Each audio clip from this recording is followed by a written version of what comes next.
Class of 2019, we are so thrilled to be here with you today to celebrate this huge milestone. We get to be the ones up here on stage because we have known you through your whole entire Student U journey so far, and the only other person that may have spent more time with you is Mr. Derek Hicks, who is sad not to be here today. Right. Just in case you don't remember, we met you in 2012 as rising 6th graders. We were 20 years old at the time, and we had just finished our sophomore year of college, and we got to be teachers at Student U during your first summer. I remember hearing Ms. Patina that year say that you all were the class of 2019, and 2019 sounded so far away. And yet, here we are. It is 2019, and you all are graduating seniors.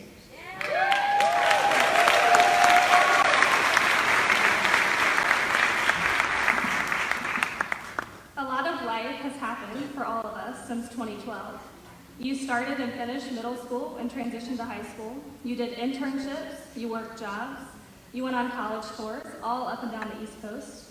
You created amazing art, you played on sports teams, you performed in shows, you spent a lot of hours at Student U, and you worked diligently on deciding upon the right post-secondary pathway for you to follow upon high school graduation. We are so proud.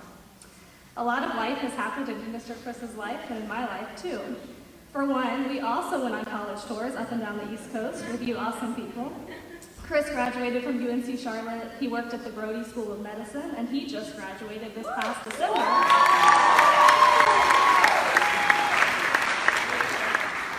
He graduated from East Carolina with his master's in counselor education. You may not get to see him often, but he keeps tabs on you all through his lovely sister, Miss Michelle. You have a special place in his heart. For me, I graduated from UNC Chapel Hill. I married Mr. Daniel, who you will also know. I forced him to come teach at Student U too, so he could meet the young people I talked about all the time. We had a really cute baby last year you should meet today. He's in the back. And like you, I have also spent a lot of hours at Student U, since I get to work here full-time on the business team. 7 years is a really long time, but what a joy it is for the both of us to have known you then and to know you now.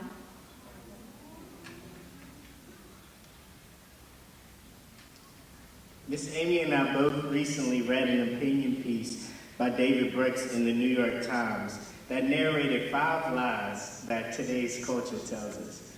While all 5 were convicting and will be worth discussing, there are 2 that we want to highlight as most relevant to this significant moment in your lives. I will talk about the first lie our culture tells us, and Miss Amy will share the second. We all want to be successful in our careers. We, of course, want you to be successful in your careers when that time comes. However, there is a lifelong mantra that seems to be shouted by our society, and that is, if you do well and find career success and make a lot of money, you will be happy. But it's not true. The lie is that career success is fulfilling. Everyone who has ever tasted this kind of success can tell you that it's not true. When we build our lives around finding career success or wealth, our ambition will always race out in front of what we achieve. We will become exhausted from trying to keep up with our ambition, and finding peace becomes impossible. So we urge you through the next chapter of your life to work hard in school and chase after your career dreams. But don't build your life around them. Instead, build your life around relationships. Don't build your life around finding wealth, but rather seeking true contentment beyond what money can buy. Don't build your life around gaining power to promote yourself, but instead build your life around using your power for the benefit of those who have less. These are the places where fulfillment is found. I'm sure many of you have read the Dr. Seuss book, Oh, the Places You'll Go. It tends to get referenced often at the close of a chapter, especially at graduations, as dreams of all the things to come are fresh. However, another lie that society tells us can be seen prominently in that book, and that is that life is an individual journey. The message of Oh, the Places You'll Go can seem to be saying that throughout our lives, each person goes on an individual journey, racking up experiences to see who can be the most accomplished with the most experiences at the end of our lives. The underlying message here is that freedom is the absence of restraint. Be unattached, stay on the move, keep your options open.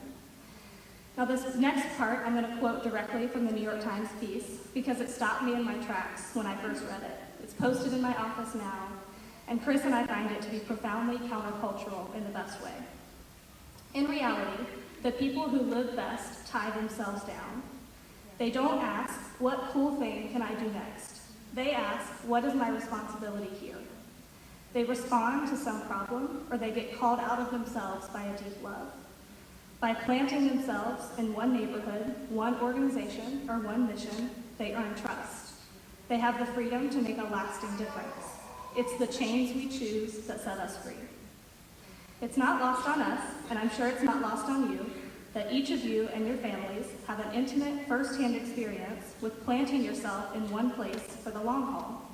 After all, you have been committed to Student U for 7 years, and you have 4 more, and then the rest of your life, left to be a part of what's happening in this special place. I am convinced that it takes this type of commitment to make this place as special as it is. I ask you now, as you close out your high school years and move on to what's next, what is your responsibility in the places you will occupy next? What is the problem you care about or the deep love that calls you out of yourself? What might be the mission or the organization that you will change yourself to and therefore be able to make a lasting difference? If you had asked me in 2012, I certainly would not have told you that I would still be here, working at Student U, having planted my family in this neighborhood, committed to the mission of this work 7 years later. But I have found responsibility here. I have found a deep love that calls me out of myself, and I wouldn't want it any other way. I am so excited to continue watching each of you find the same. Miss Amy just shared about her experience so far, and mine is very similar. Graduate school, being back in my hometown, and committed to my local community was certainly not in my well-thought-out 10-year plan. It took me a while, but I finally have found the beauty in committing to the special places in my life. This is a time that I will never have back, and I've chosen to embrace this season and enjoy the ride. Although you may be entering a new chapter in your life, we challenge you to ask yourself the same questions we've been asking you for 7 years now. How can you continue to energize your community? Are you respecting yourselves and others? In what ways can you inspire others to achieve greatness, discover their best selves, and dream fearlessly? Are you sharing your brilliance with those around you? Who can you bring joy to? During an interview, Denzel Washington shared, at the end of the day, it's not about what you have or even what you've accomplished. It's about who you've lifted up, who you've made better, and what you've given back. Congratulations, class of 2019, and we can't wait to see who you lift up, who you make better, and what you give back.